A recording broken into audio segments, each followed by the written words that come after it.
song, which I know is a song that would relate to all parts of the world. The name of the song, Mother Crying. Let's go. Mother Earth crying, she said to stop the polluting.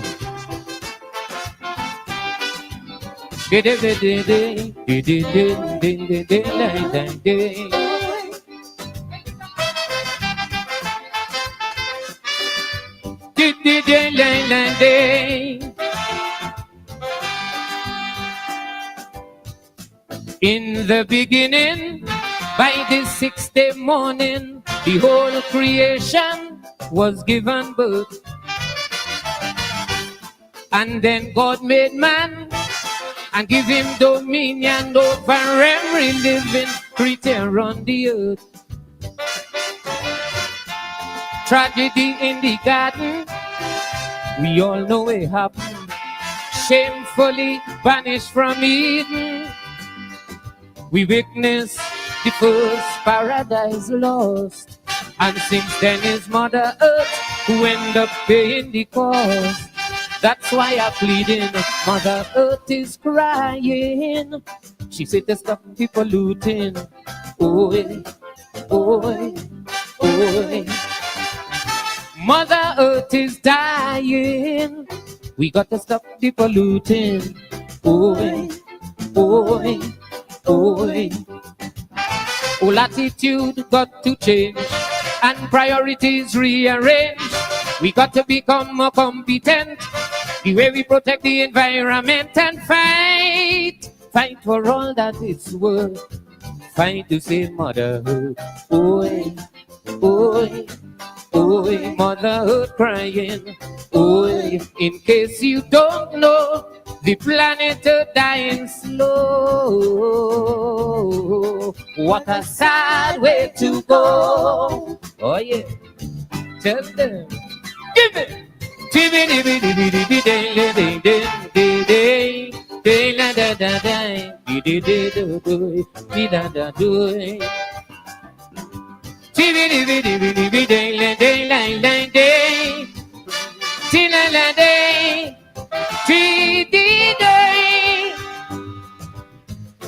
The ozone layers depleting, endless factories belching tons of pollutants in the atmosphere. Rivers and seas can't escape on Mother Earth. We constantly commit rape. They even planning to strip the Amazon bare. Acid rain on the nation, species hunting to extinction. A roller coaster ride to self-destruction. Stop mankind from digging a certain grave. We got to get together. It's Mother Earth we must save. That's why I'm begging. Mother Earth is crying. She said to stop people looting. Oi, oi, oi. Mother Earth is dying. We got to stop people looting. Oi, oi, oi. Whole attitude got to change and priorities rearrange. We got to become more competent. The way we protect the environment and fight for all that it's worth. Fight to save Mother Earth. Oi, oi, oi, Mother Earth crying. Oi, in case you don't know, the planet Earth dying slow. What a sad way to go. Oh yeah.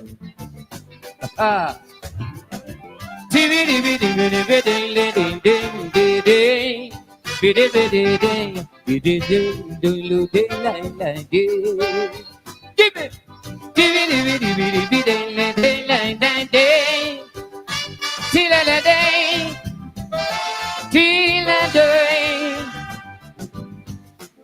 Massive global warning with the sea level rising. Islands and countries like Holland, maybe no more. As natural resources deplete, people can't find food to eat. Famine for both rich and poor. Impossible we might think, but we tottering on the brink. Next thing you know, we become extinct. The cancer we create have motherhood soul, and she's going to give up the ghost when she can't take no more, no more. Gaga. Mother Earth is crying. She said to stop the polluting. Oi, oi, oi. Mother Earth is dying. We got to stop the polluting. Oi, oi, oi. Whole attitude got to change and priorities rearrange. We got to become more competent. The way we protect the environment and fight for all that it's worth. Fight to save Mother Earth. Oi, oi, oi, Mother Earth crying. Oi, in case you don't know, the planet Earth dying slow. What a sad way to go. Hey. Give it.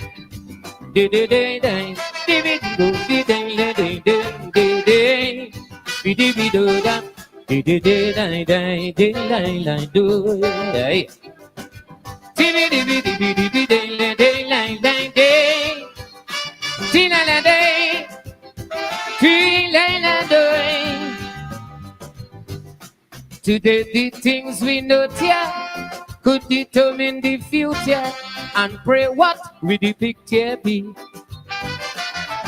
See grandson and granddaughter fighting chaos and disaster as Mother Earth protests violently. Wake up people, and be part of the struggle. The planet Earth in serious trouble. We got to end this melancholy refrain. We cannot afford to lose paradise again. That's why I'm pleading. Mother Earth is crying. She said to stop the polluting. Oi, oi, oi. Mother Earth is dying. We got to stop the polluting. Oi, oi, oi. Whole attitude got to change and priorities rearrange. We got to become more competent.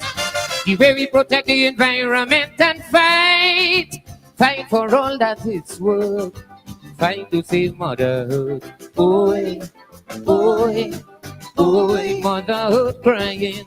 Oi, in case you don't know, the planet Earth dying slow. What a sad way to go. Thank you very much, ladies and gentlemen. God bless you.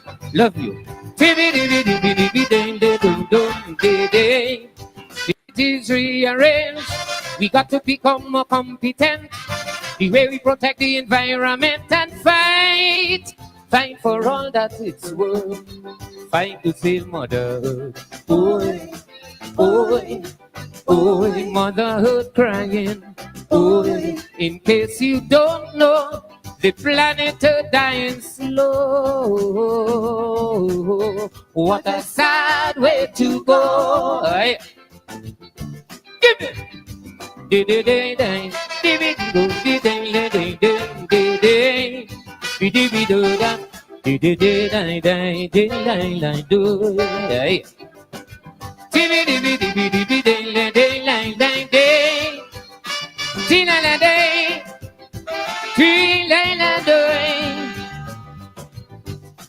Today the things we know here could determine the future, and pray what we depict here be. See grandson and granddaughter fighting chaos and disaster as Mother Earth protests violently. Wake up people, and be part of the struggle. The planet Earth in serious trouble. We got to end this melancholy refrain. We cannot afford to lose paradise again. That's why I'm pleading. Mother Earth is crying. She said to stop the polluting. Boy, boy, boy. Mother Earth is dying. We got to stop the polluting. Boy, boy, boy. Whole attitude got to change and priorities rearrange. We got to become more competent. The way we protect the environment and fight for all that it's worth. Fight to save Mother Earth. Boy, boy, boy, Mother Earth crying. Boy, in case you don't know, the planet Earth dying slow. What a sad way to go. Thank you very much, ladies and gentlemen. God bless you.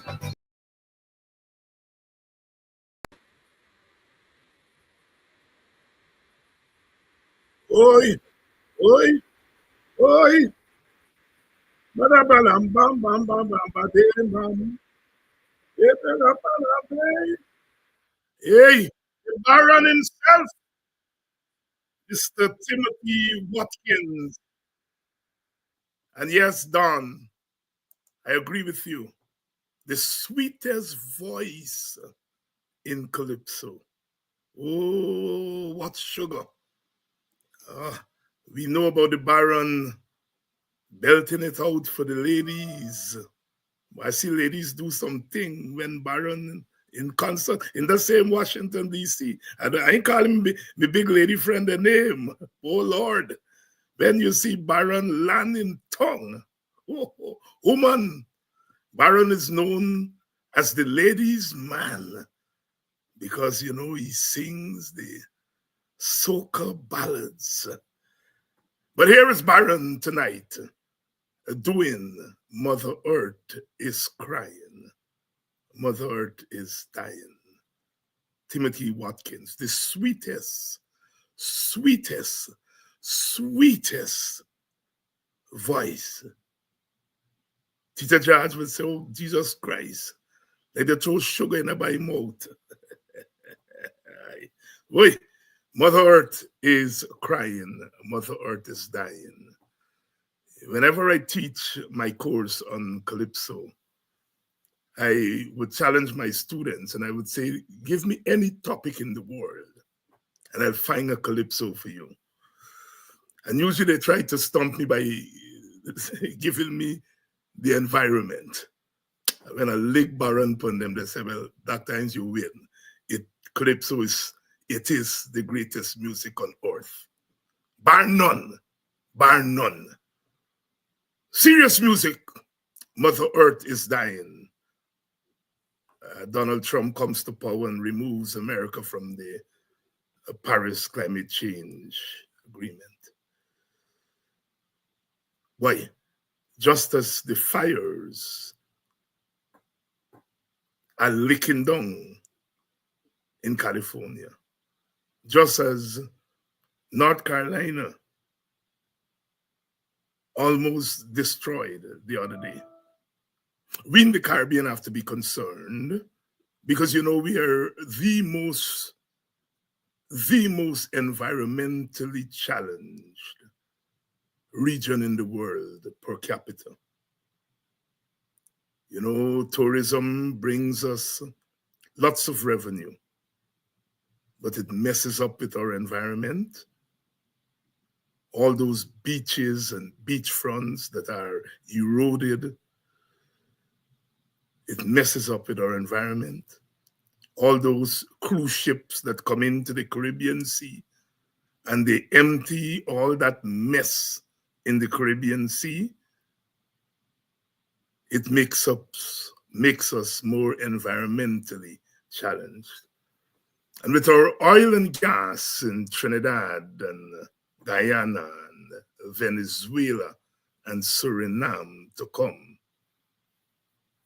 oh boy, it means that our governments have to spend more money on protecting the environment.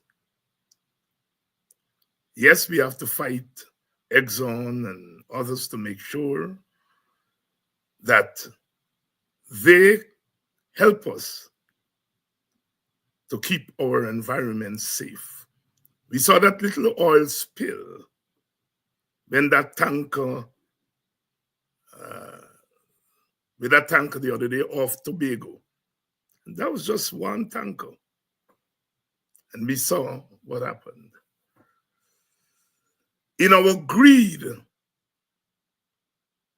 and we have lots of greed in Guyana, we have to make sure that we no longer take a hands-off attitude as far as our environment is concerned. Good evening to you, wherever you're joining us from. We have two guests tonight, Kidackie Amsterdam of Guyanese Morning Time fame. I was on his program. I'm on there on Wednesday mornings. And so a few people told me today, well, Dr. Hens, why don't you reciprocate? Your mind too bad. Why don't you bring Kidackie on? You know, Kidackie is a businessman. So I would bring him on every night if possible. But he's a businessman and he does. Danette Booker from PA. The country woman, Danette Booker. Danette, why Danette? Danette. When Danette lived in New York, Danette said, Danette Booker joining you from Brooklyn. When Danette moved to Pennsylvania, Danette changed up on me by This is Danette joining you from PA. You're making joke with we people. We got style. And we got fashion. Danette change up on me. Change up. Danette, I love you. I love you tremendously. You're my partner. We don't catch up plenty now because you live in PA. And you don't come to GT as steady as you used to come. So I miss you. We miss you. All of we miss you. Me and Zap and Brother Mark. That you're gonna kill me. Me, Zap, Brother Mark. All of we miss you bad. Good evening, Danette. Good evening to all of you. I know it's cold bad on the East Coast. For those of you there in New York and PA and Washington, D.C. Oh, I know you're all there in the deep freeze there. You know, every time I go back to Washington, D.C., Maryland to visit my sisters and brothers and my plenty nieces and nephews and cousins and all my old time friend them and so on, I just felt by, oh, Jesus Christ, I should come back here.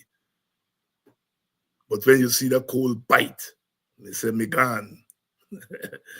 Back to the desert in Arizona.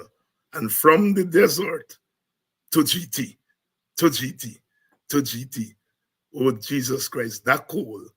What going on there? Wait.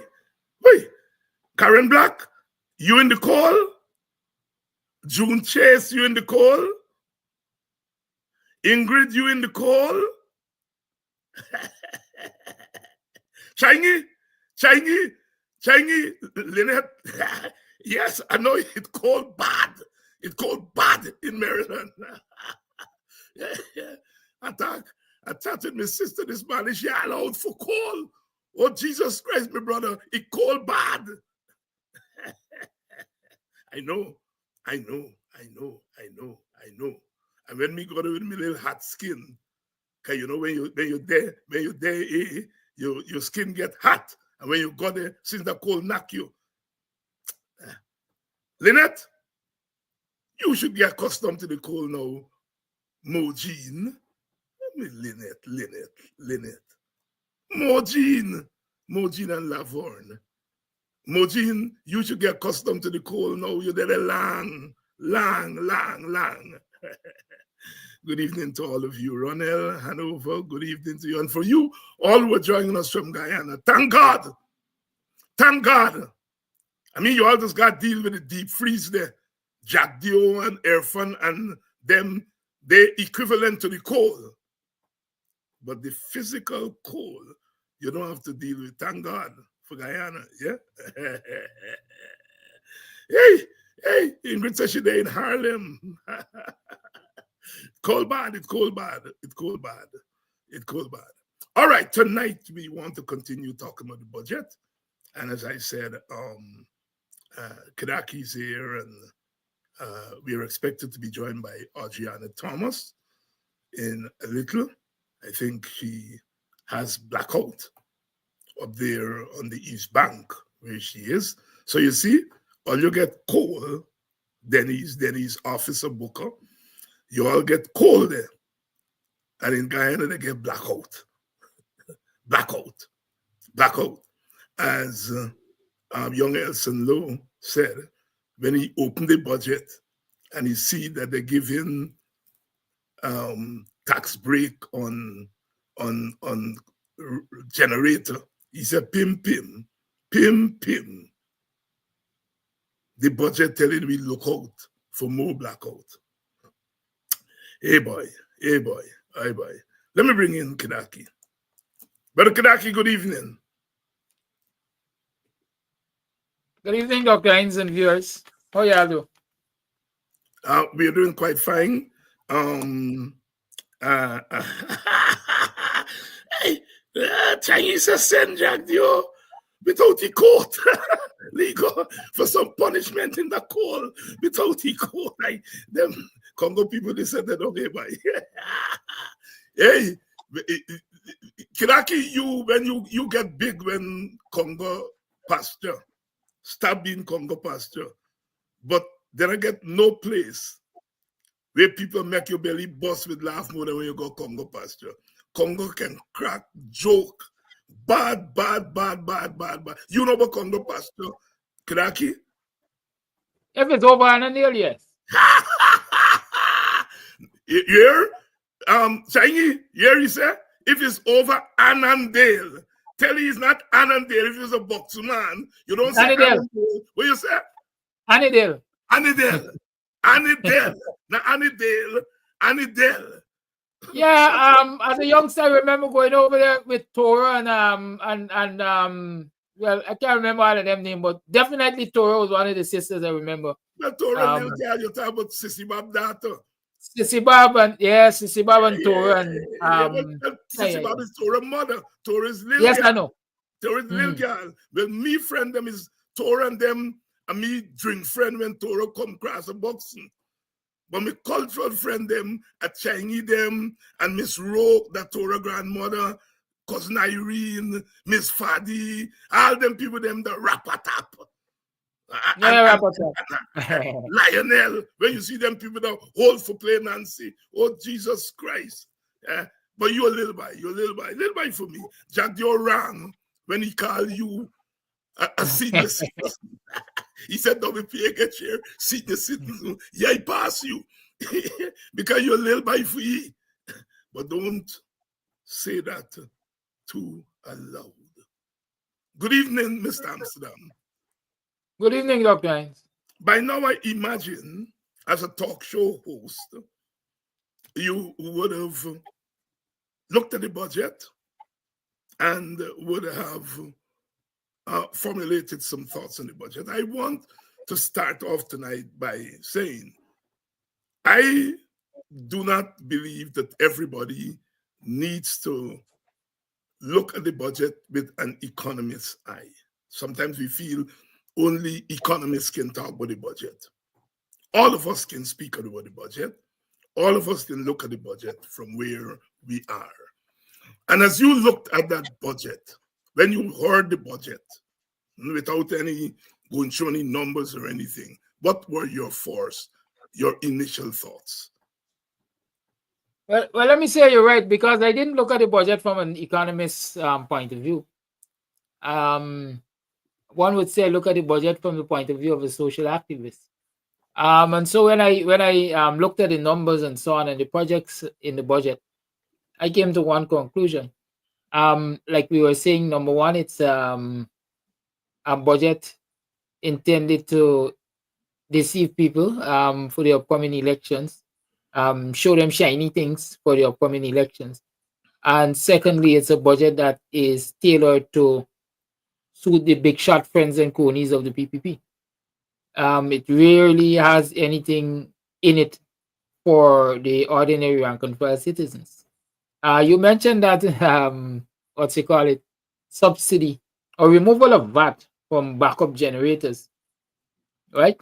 Elson Law, according to you, said it's an indication of things to come. But I also see it as an indication of the PPP continuing to grant relief to the friends and cronies.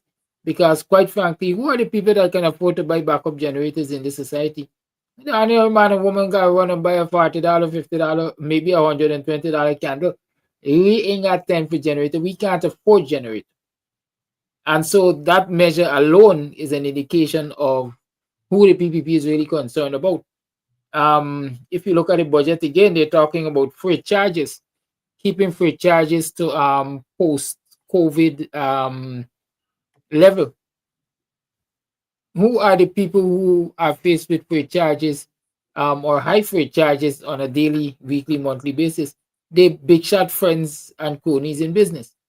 And so those are two measures I dare identified as just an indication of this budget being a budget that caters to the maybe whims and fancies of the rich and powerful within the ranks of the PPP and associated with the ranks of the PPP. Kidackie, you're a member of the WPA, and I was laughing the other morning when the other day at our press conference when a reporter was asking if we have a youth arm, and I was reminding the reporter that I joined the WPA when I was 15. But people like you joined the WPA since you're born. Right? Yeah, I was quite young. I sat there in the background doing the technical work and smiling to myself because I became a member of the PP. What? I became a member at the WPA since in my preteen years. Yes, I know that. Those once you're from Buxton, you got into politics since you are children. I mean, God bless Kwayana, the greatest human being. I mean, you sometimes wonder where he come from, in that he started to socialize us in politics before we turned teenagers, and he didn't do it by coming and saying, come on and join this party and so on. He started with education. Talk to me, Kidackie. Yeah, up to the other day, I had the fortune of talking with the son of WC, Raskofi. And it is one of the things I was saying to him, listen, WC has influenced and impacted my life in so many ways. And it wasn't by saying, come and join the WPA, or come and do this, or come and do that. Just by being at the lessons place in the same space with him, and looking at his examples, we learned so much from that. Right? We learned so much from that. And even looking at the budget, it's one of the things that Brother UC used to have us do in the afternoons. Once it's budget time, he comes, he brings the newspaper or whatever, and he encourages his students to sit and examine the budget. Right? And so a lot of what you see from both your generation and my generation were influenced by what you see in I would say a subtle way, nothing abrasive, no bullyism, bare encouragement through his teachings and his examples. And let me say, as I'm talking about that, I mean, it's your program, Dr. Hines, but I sometimes I'm forced to respond to people like Faber who seem to believe that I'm a dunce. And I want to tell Faber that the dunce is by the PPP, and so who try to tell people that these relief, these freight cost relief that they're giving to the big business friends and so on, actually helps consumers, because it doesn't. All of the fertilizer subsidies, for example, that this government has been giving to farmers in its support basis, they don't help consumers, because consumers don't get the benefit of those prices passed down. This government continues to believe that trickle-down economics will take people out of poverty. It will not. It will not. I don't know if it has ever done so, but definitely not in this Guyana economy, not with the PPP and their friends and cronies. And so all the talk about how much savings and how much more disposable income they're making available to Guyanese by giving these subsidies and giving these grants and so on to their big business friends is a trick-or trick. It never happened.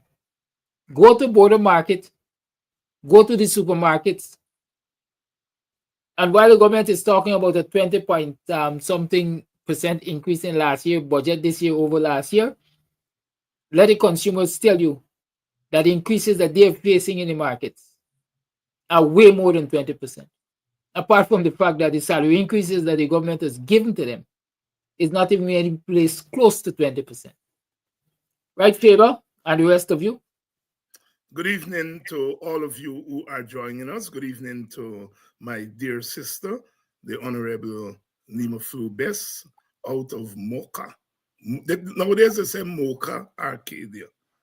But when I was a little boy, I used to go with my auntie to excursion. We weren't going to Mocha. We used to go to Mocha. Your excursion. When you go in at Mocha, they used to plant pineapple. Well, there I go, pineapple. They used to plant pine on both sides of the road when you're going into Mocha. And the best excursion when you're going there. Mocha. Good evening to all of you from Mocha, Arcadia. All of you, Vibert White from the East Bank. And talking about East Bank, and East Banker is about to join us. And let's bring in Sister Audreyanna Thomas. Sister Audreyanna, good evening to you. You are battling blackout, I understand, all day. Yes, Dr. Hines, we had blackout since this morning, and it came back on about sometime this evening. So yes. Well, we're just getting started with the program. Kidackie was just giving his general reflections on the budget. And okay. I said at the beginning of the program, I do not ask my guests to all come at the budget from the standpoint of the economists. Economists are people who were trained in a particular way, and so they come at the budget. But you come at the budget, I would imagine, as a political activist, a social activist. And we also need that perspective on things like the budget. As you had your first taste of the 2025 budget, $1.3 trillion and counting, what were your first thoughts as you looked at that budget? Thank you, Dr. Hines. Good night to you, and good night to Kidackie and your viewers. Dr. Hines, I also come at the budget as a development practitioner. I've been practicing development for the past more than 25 years. And as a practicing development, I've seen development at its best, and I've seen development at its worst. I've seen growth at its best and growth at its worst. This is in the global context. So I also come at the budget from that perspective. I'm also coming at the budget from the perspective of planning and policy, planning and implementation, because I work as a consultant, and many times I work I'm also a project manager. And I'm also looking at the budget in the context of what are the objectives and how does the government intend to achieve the outcomes based on the objectives. So it's also looking at it from that strategic perspective too, in terms of implementation. Yes, and I'm very glad you remind me of that. So you know, one of the things about us Caribbean people, Guyanese people, is that we operate at 4 or 5 levels at the same Yes. time. You know, we are, um, consultants and activists and educationists and, management people and so on. And we always wear so many hats at the same time. Good evening to you, my brother Stanley Wilson. I can see, you see, I ain't lying. Stanley said the best and sweetest excursion was in Moko. Nima, I think you is a little girl. You may not remember those, and you don't look like the excursion type. But the best and sweetest excursion used to be in Moko. You might have been a little girl at that time, but ask your mother, ask your father. Excursion in Moko, oh Jesus Christ, Lord. You know, um, every community has its identity. And excursion is what was part of the identity of Mocha. These days they say Mocha Arcadia. So, Sister Audreyanna, your first impressions about the budget? First of all, it's a $1.3 billion budget, Trillion. and we don't have a plan. Trillion. Where is the trillion? Sorry, $1.3 trillion dollars budget, and where is the government's national development plan? Where is and a budget must be in a national context. As I look at the budget, as I listen to how the budget is being, the presentations are being made, the question I'm asking is, what is the national development and economic context within which this budget is being developed and within which it's going to be rolled out? So take, for example, I heard last night Elson Lowe was making the point that the government has allocated 100,000, for example, for babies who are born in 2025, for example. And Elson was asking the question about whether this is linked to population growth.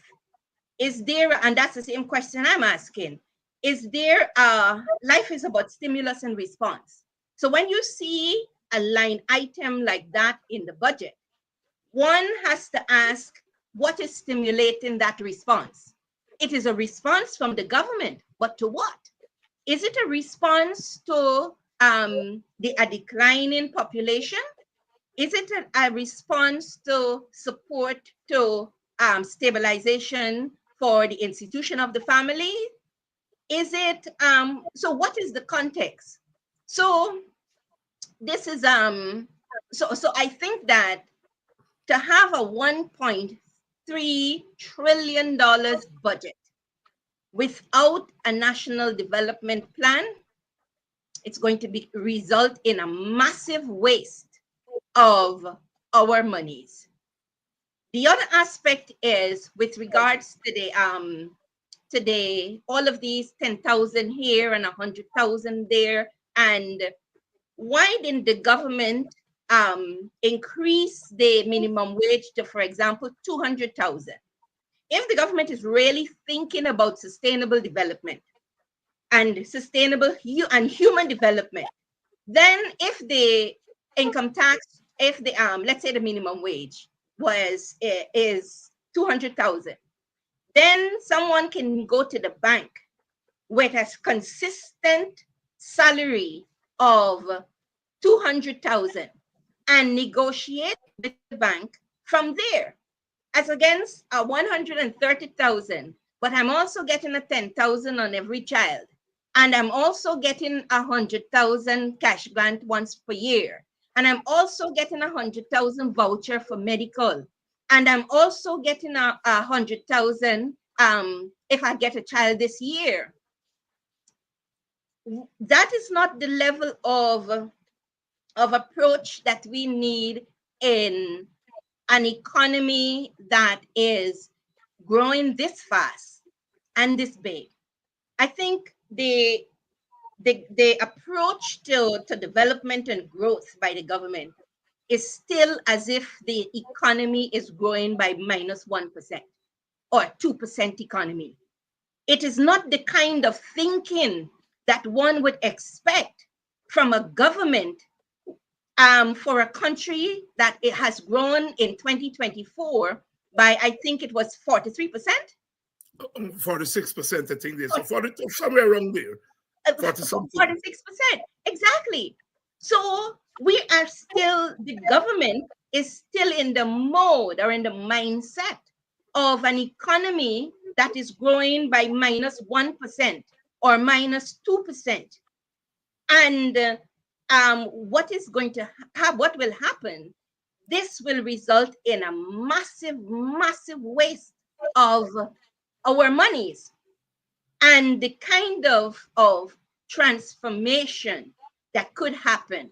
I see the president is now saying that, you know, he's a transformational, but not quite transformational leader, but he's using the word transformational.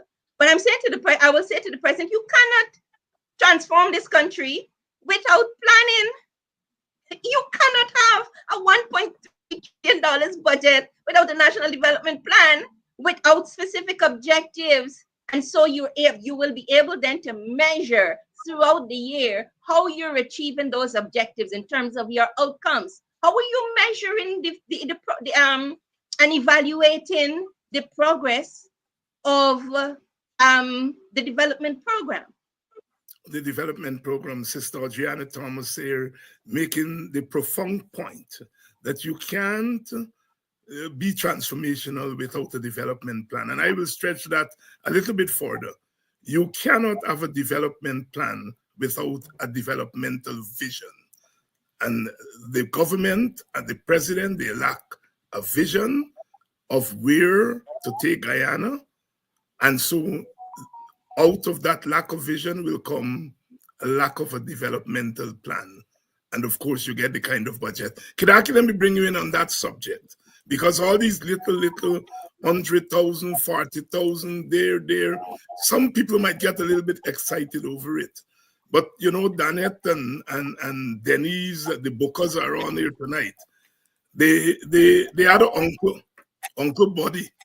We used to call him Laito, Papa Laito, their Uncle Buddy. Stand up for? Yes, stand up for Buxton. And then he got a brush dam where the family live. Them Booker family, a brush dam. And in those days, they were the only people there at brush dam. That part of brush dam, you got brush dam now, it's like a housing scheme. But at that time, them backers were the only people there. And they had about 10 little house. Little house. And like they get Laito crazy. Me know what they doing. And he abused them out. He said, when you add up all them house where you get to, you come for one. You come to one. And I feel that when I look at the budget and you see a little money a little money no cohesive plan. And when you add it up, it really comes to perhaps a little relief for a week for people. Your thoughts, Kidackie? Indeed, like I said, it's when you look at the measures in the budget, it's a budget that is aimed at throwing shiny things at people. It's a trick-or trick. It's a deception. Now, what people must first recognize is perhaps all of these measures are one-time measures. One-off payment for children who are born in 2025, $100,000. A $10,000 healthcare grant here. Trinkets. No cohesiveness. People cannot look forward to receiving these monies in a consistent manner that they can really plan on improving their lives around these monies.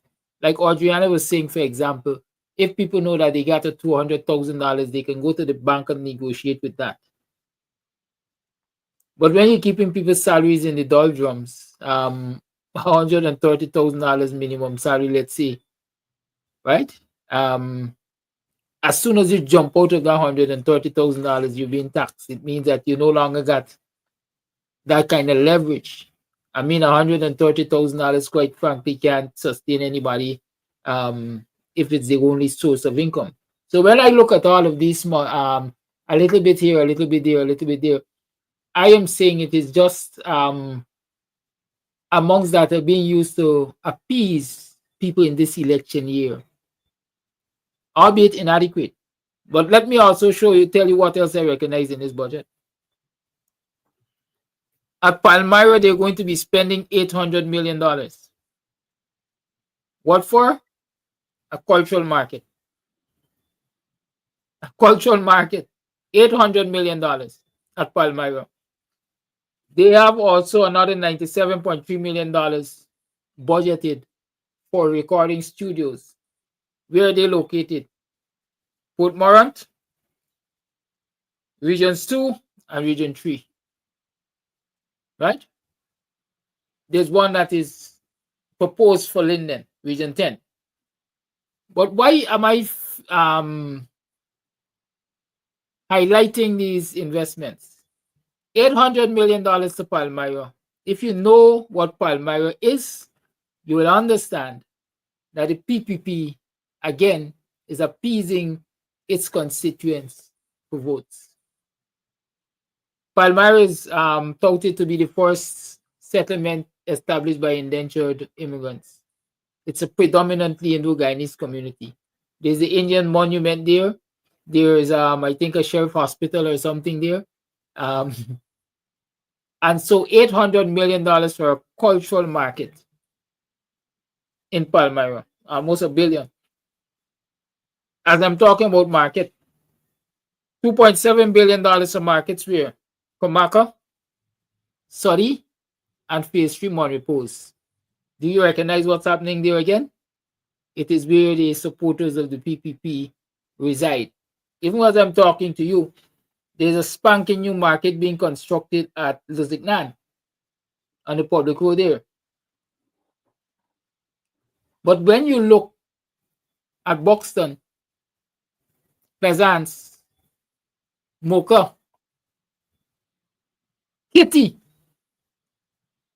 areas that are predominantly Afro-Guyanese, or where Afro-Guyanese are expected to ply their trade, they're constructing new markets. Right? So, like you said, not everybody looked at the budget from an economist point of view. I am seeing it from a social activist point of view, and I'm seeing Gaisuko, $13.3 billion. A Gaisuko that couldn't even make the barest of minimum target this year. $13.3 billion. Meanwhile, our old age pensioners are getting $167 a day increase on the old age pension. That's 76 US cents approximately. Public assistance. Usually people who get public assistance are, in many instances, the poorest among the poor. People generally can't help themselves with even a second source of income. They're getting $100 a day increase. So when you look at the budget, sorry, I thought you were finished. Go ahead. When you look at the budget holistically, again, I'm saying this budget doesn't cater for the ordinary people in this society. It doesn't cater to lift them out of poverty. And like Audreyanna says, there is no plan.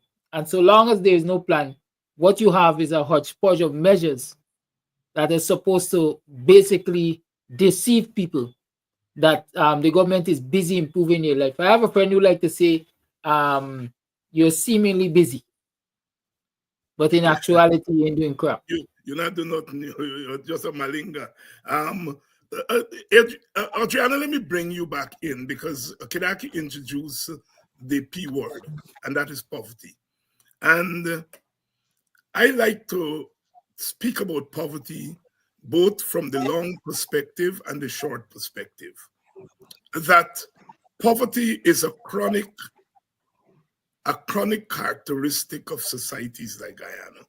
We brought into independence chronic poverty, given the centuries of enslavement and colonialism. And so, therefore, the any serious developmental trajectory of a post-plantation society must be the eradication of poverty, because it is perhaps the single biggest impediment to development. And so when we strike oil, if you're serious about development, the first thing should enter your mind is the removal of the biggest obstacle, which is poverty.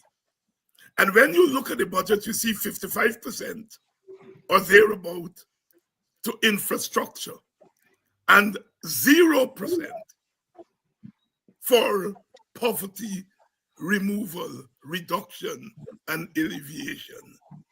Sister Audreyanna Thomas, you spoke about a developmental plan. Would you agree with me that the greatest sin in this budget is its total and naked neglect of tackling poverty? Speak to us. Absolutely, Dr. Hines. The government is doing growth creation, not poverty reduction. And so the government is trying to build a skyscraper on stilts. You cannot build a skyscraper on stilts. So they're developing the economy as if they're building a skyscraper on stilts. The foundation of this economy should be built on poverty eradication. So I would say that the government should be doing poverty reduction and growth, but growth should not necessarily be the primary focus, let's say, for the next 5 years.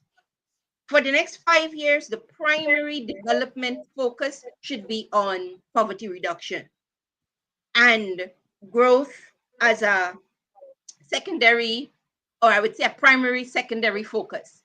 So if the government is doing growth creation, for example, if someone gets a contract for 800 million Ghana dollars, with one contract, that person will be out of poverty. For the rest of their lives, they may not necessarily have to experience poverty again, because with an $800 million contract, that's going to solve a lot of your economic and financial issues and position that person or that company so they can be able to bid for other big projects, for example, and to grow. But when you set the minimum wage at $130,000 in an economy that grew by 46% in 2024, and for an economy that where all of this money is passing through this economy, it is totally unacceptable. And it clearly shows that the government is not focusing on poverty reduction, and the gap between the haves and the have-nots is widening.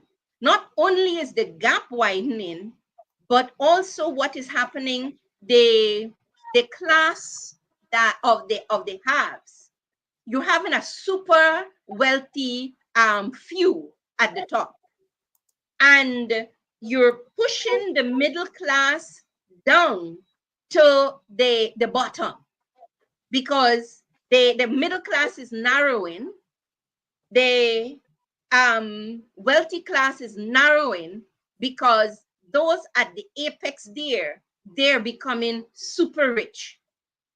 So in terms of the gap between the middle class now and the upper class becomes wider. Guyana's economy, for example, is shaped like has a triangular shape. The shape like this, if I can put it this way. And so at the apex there, you have the upper class. And then in the middle, there is the middle class. And then at the bottom, we have the, if we can say, for the want of a better word, the lower class. What the government should be aiming to do is to change the shape of the Guyana economy to a diamond shape. So what the diamond shape would mean is that the apex is where you would have the upper class. You bring people up from this base of the triangle by narrowing this base here, and then you have a wider middle class. So the economy, in terms of doing the poverty reduction, more people will come up from the lower class to the middle. So you widen the middle class. The apex gets narrower with the upper class, and that's how that should be the focus of the government in terms of changing the shape of the economy. By doing that, the government would also be addressing poverty reduction, for example. Just recently, I was having a discussion with some folks, and we were talking about the apex is narrowing because there are people who are becoming super wealthy from all of these multi-million dollars and billion dollars contracts, which they're getting. But the shoes in the shoe stores are dry rotting, because how many shoes can they buy?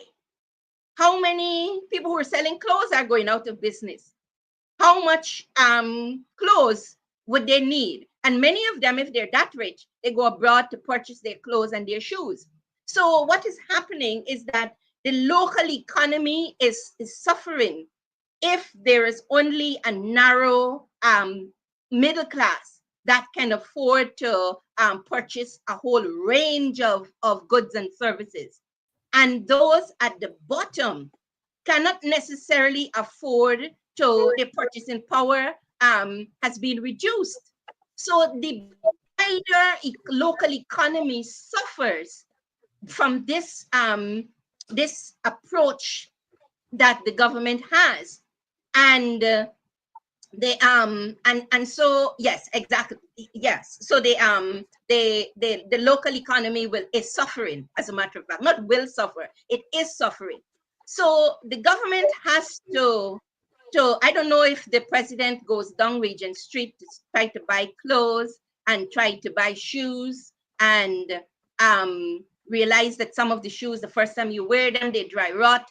And that is because the spending power of the masses is not like it used to be.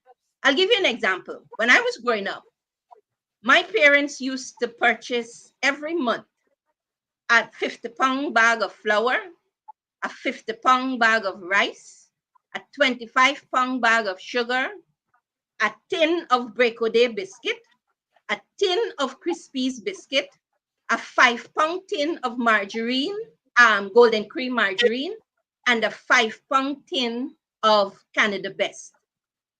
And the rest of it came from the farm and cow's milk, etc. And I used to think that we were poor. When I was growing up, I thought that we were poor, but every month we had a 50-pound bag of rice, a 50-pound bag of flour, 25 pounds of sugar, 2 big tins of one Break-O-Day biscuit, one Crispy's biscuit, the tin of Canada Best milk, and the tin of golden cream margarine. How many families in this oil and gas economy can buy a 50-pound bag of flour and a 50-pound bag of rice and a 25-pound bag of sugar? So if I'm to compare my quality of life now to when I was growing up, right? And then we didn't have an oil and gas economy. There's a vast difference. Yes, there was a point when things became scarce, and yes, there was the point where, you know, the whole story about lining up for groceries and so on. That came after that period that we had experienced. So in terms of poverty reduction, I think that the government is not really reducing poverty either consciously or unconsciously, and but they're focusing more on growth creation. Yes, and all of us That's can creation. identify. Yes. All of us can identify with what you just talked about there. When them lady all for cosmati in them village, them a cosmati who buy bag rice, who buy bag flour. Me na go shop every 2 morning for go buy rice. Me buy bag rice. Me buy bag flour. Me buy bag sugar, because they understood, even in that state of relative poverty, they understood the difference between poverty and survival, in the sense that they knew that there's some basic things that you had to have in order to survive. Your sugar, your flour, your what the next one? Sugar, flour, Rice. rice, your butter, your fry oil. They Yes. understood that those basic things you had to have. They were planners. Yes. They were visionaries. Yes. They understood what an economy was, and they understood how to construct a budget given Yes. your circumstances. Kidackie Amsterdam, cost of living, because there is a linkage between cost of living and poverty alleviation. What does this budget have seriously to mitigate cost of living? $900 billion, I understand. Is it 900 billion? Yes. I think it's 9 billion. 9 billion, sorry, oh Lord. $9 billion in a $1.3 trillion budget for mitigating cost of living. Talk to me, Kidackie. You know, Dr. Hines, the money is just thrown there. Right? The money is just thrown there. They never said how this money is going to be used to mitigate cost of living. Right? The reality is, again, like you said, cost of living and poverty reduction, they're tied. Because if the cost of living is so high that I can't save from my income, then I end getting out of poverty. I see some creep from the PPP there saying, listen, wealth creation has to start from home. I guess he's carrying the same line like Ali. Use the $100,000 cash grant to create wealth. What wealth can you create with that? When you go into the markets, again, you go into the markets and the and supermarkets, and you see the prices. Your basic income cannot suffice. The $10,000 there, $10,000 there, one off, might help you for 2 weeks.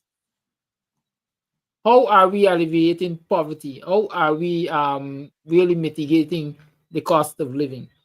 If you give me $100,000 for a newborn child, I don't get a newborn child every month. You don't get a newborn child every month. This $10,000 healthcare voucher, you're not going to get it every month. So all of these things which they're saying will put disposable income or make more income available, more disposable income available to families, really and truly is a myth. And so 9 billion there for alleviating the cost of living, but how do they plan to do it? For 4 years, it took the PPP 4 years plus to offer Guyanese $100,000 cash grant, less than $500 cash grant, and they said what? It was to help to alleviate the burdens of cost of living. Since it was announced, what percentage of Guyanese have been able to draw down on that $100,000? And what percentage are yet uncertain when they will be able to draw down on it? Well, if they're waiting on that to ease their cost of living burden, they might dead before the next election. they might die before the next election. They might dead before the next election, as we would say in our Guyana. This is Politics 101 on a Wednesday night. We have social activists and political activists, social political activists, Sister Audreyanna Thomas, Brother Kidackie Amsterdam here weighing in on the budget. Good evening to you, John C. Paul. Good evening to you, Wayne Caesar. Good evening to you, Albert Morgan. Tomorrow night, we're going to have a special guest, somebody who has never been on Politics 101, but who's been trending in the news. Tomorrow night, our guest will be Dr. Terence Campbell. Dr. Terence Campbell is going to be here tomorrow night. And I can tell you, I thought many times about calling Terence and inviting him to the program, but I'm usually very careful because I know our society tends to be very queasy about who we hang out with and who program we go on and all that kind of story. And since I am supposedly seen as a dangerous radical, I'm sometimes being very careful that I don't bring certain people to tame them. But I got 4 requests from very important people in this society, right? 4 eagles who advised me that I should call Terence and invite him to the program. And I got in touch with Terence, who I know, and he immediately accepted the invitation. And so Terence Campbell is going to be here tomorrow night. And you all know Terence has been trending in the news. We're going to have a wide-ranging discussion on the issues that Terence is familiar with. As you know, he is the one of the persons on the board of the National Resource Fund, and he has kicked up a stink that caused Jack Dio and them to go berserk. We're going to be talking about that. You all know that he's a businessman. So I'm going to ask for his businessman's eye on the budget. Big show tomorrow night. Dr. Terence Campbell is going to be here. Audreyanna and Kidackie, both of you, like myself, both of you are educators. And I am sure that you could not look at that budget without looking to see what's in there for education. It's $170-something million that they have set aside for education, an increase on last year. But the budget is bigger than last year. So that negates the increase. But when you look into the budget and to see where they're allocating the money for education, is this budget on education? Is this budget tackling the education challenges and problems in our society? Starting with you, Audreyanna. Dr. Hines, I didn't get a chance to review the education aspect because we had blackout today. So I had intended to really take a deeper dive into the budget today. But I'd like to come back to the planning and the vision that you've mentioned. I didn't get to look at the numbers, but I understand the context in which the education should be developed in the country. And I'm sure in the budget, there would be more about building schools, more money for building schools. Definitely. But building schools does not necessarily guarantee increase in education or increase improvement in the CXC results or the common entrance results. So it comes back to the vision and that national development plan. The question is, what is it that the government would like to achieve 2025 from the education budget?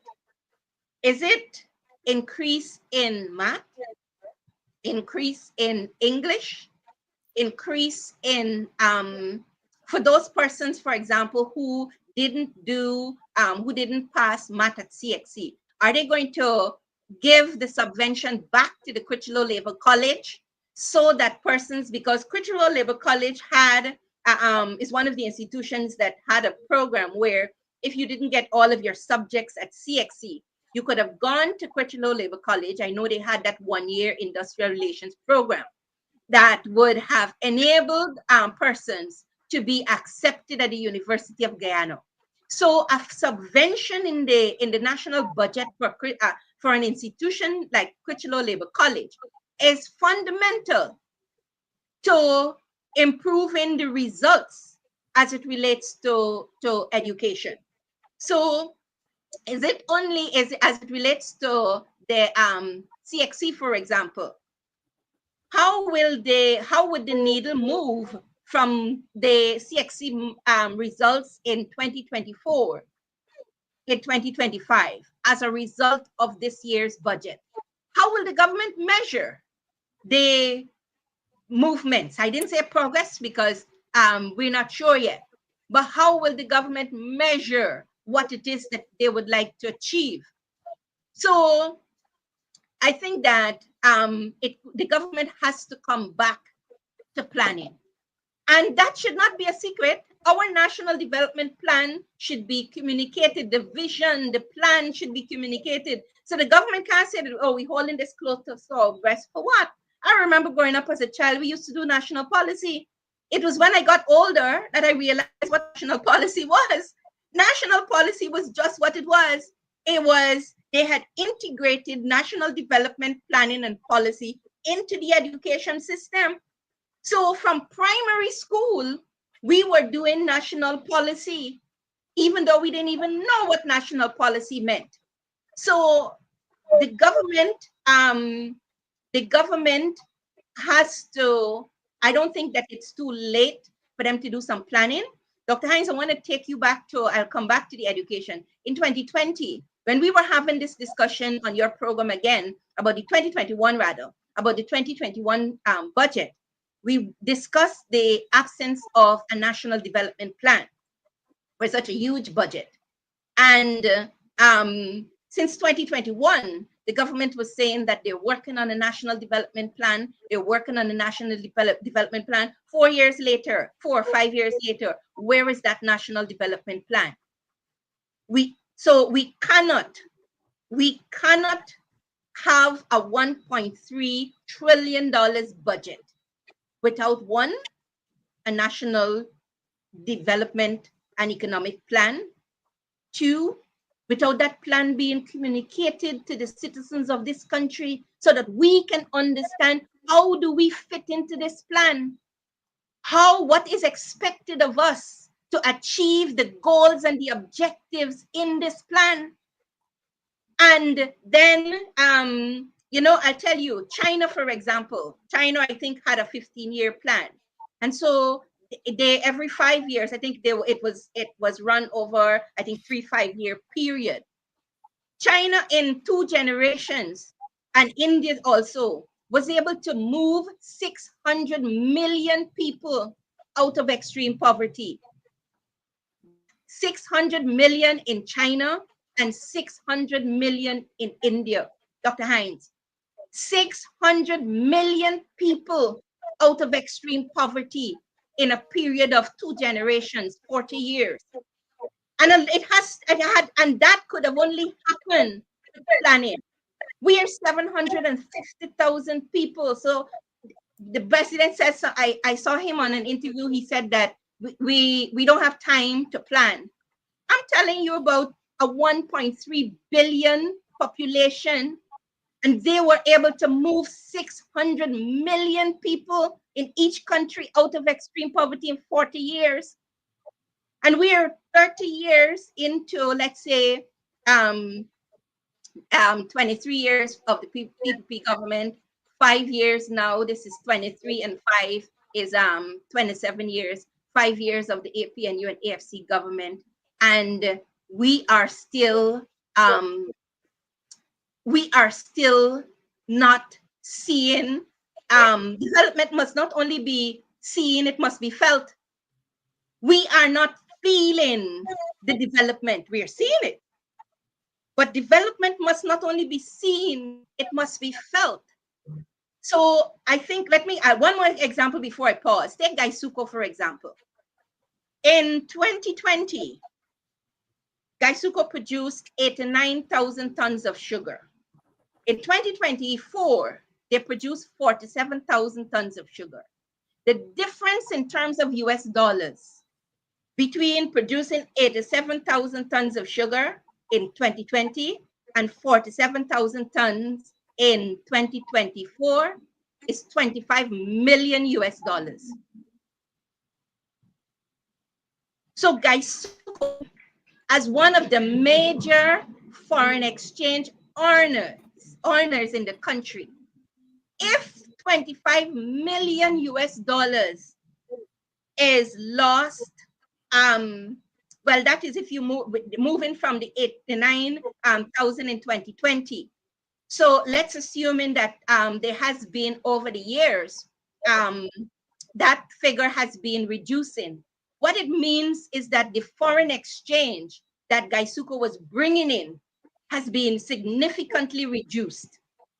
So how has the different budgets over the years, how is the budget from 20, how has the budget from 2021, 2022, 2023, 2024 made a difference in Gaisuko?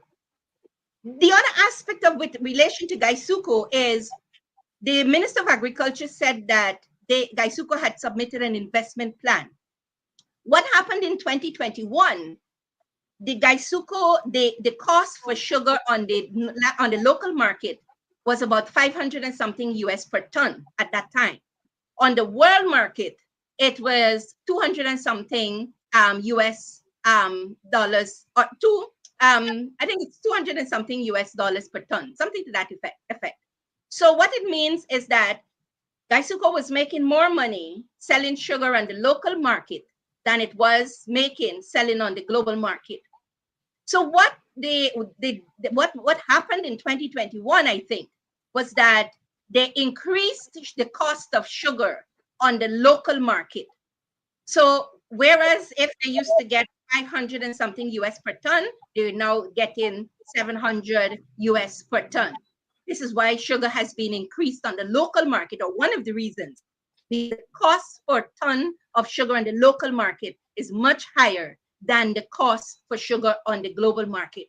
But you can't tell us that that is turning around the sugar industry, because what you've done, you've transferred the burden on the local consumers.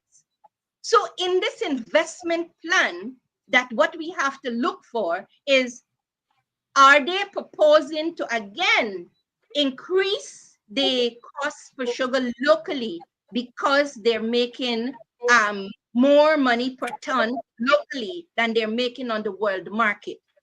The other aspect of that in that investment plan, I'm just using Gaisuka as an example of how we need to do a deeper dive into reviewing the government's approach to development and growth.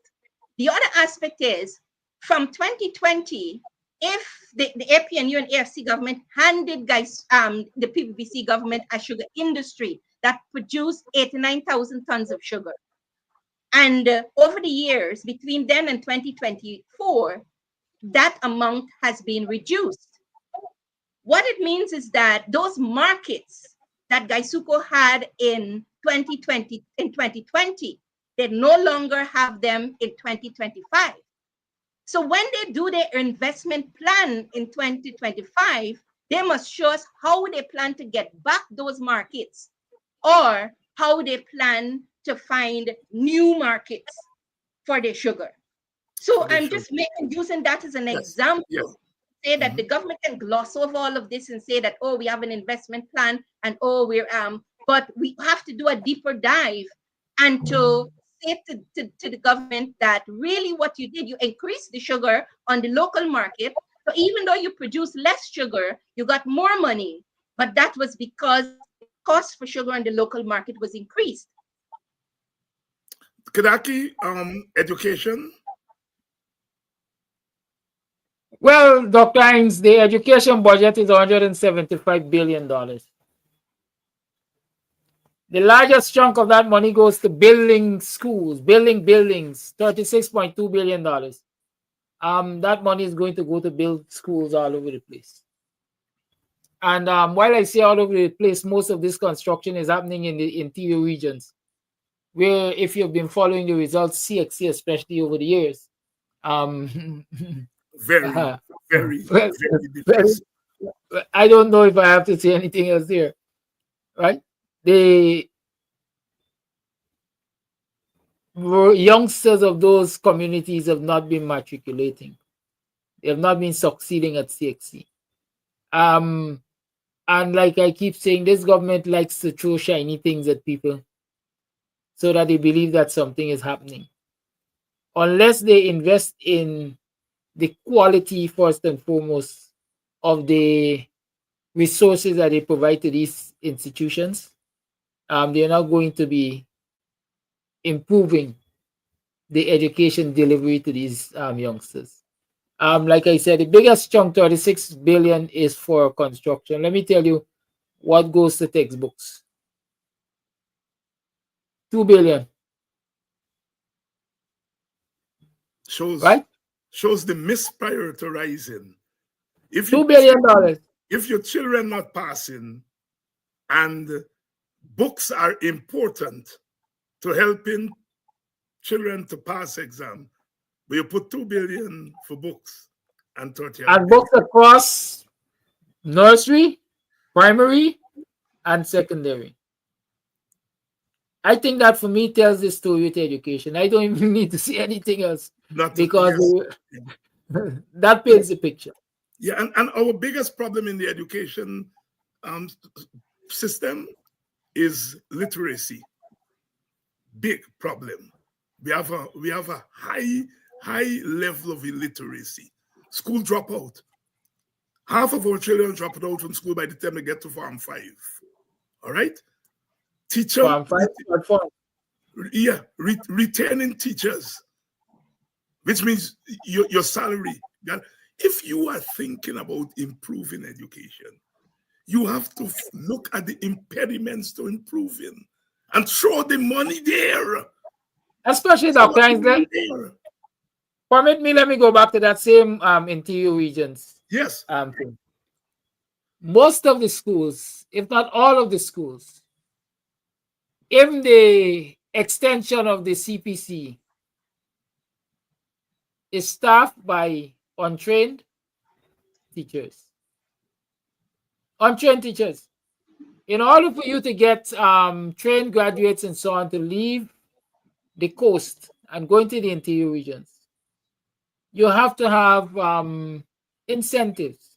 yes, When you look at the incentives, it's no incentive because people are asked to leave here. Some will volunteer to leave here because I understand they get time and a half or something in terms of calculating the years to retirement.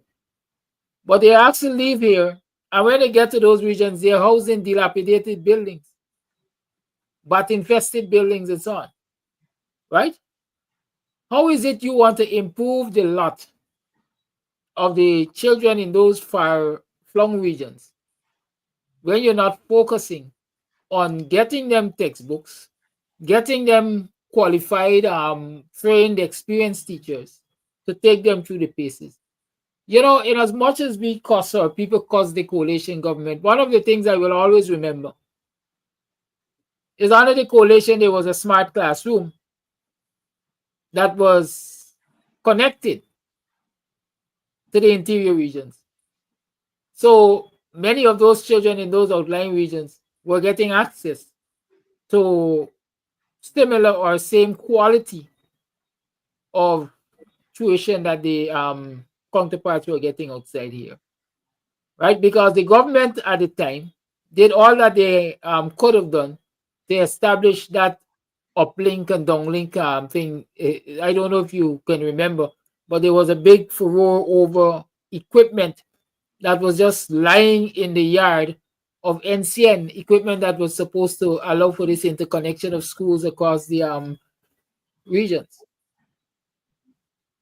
But here, if you spend money in those places, especially in textbooks and quality of teacher, especially incentivizing teachers, it's not money you could steal.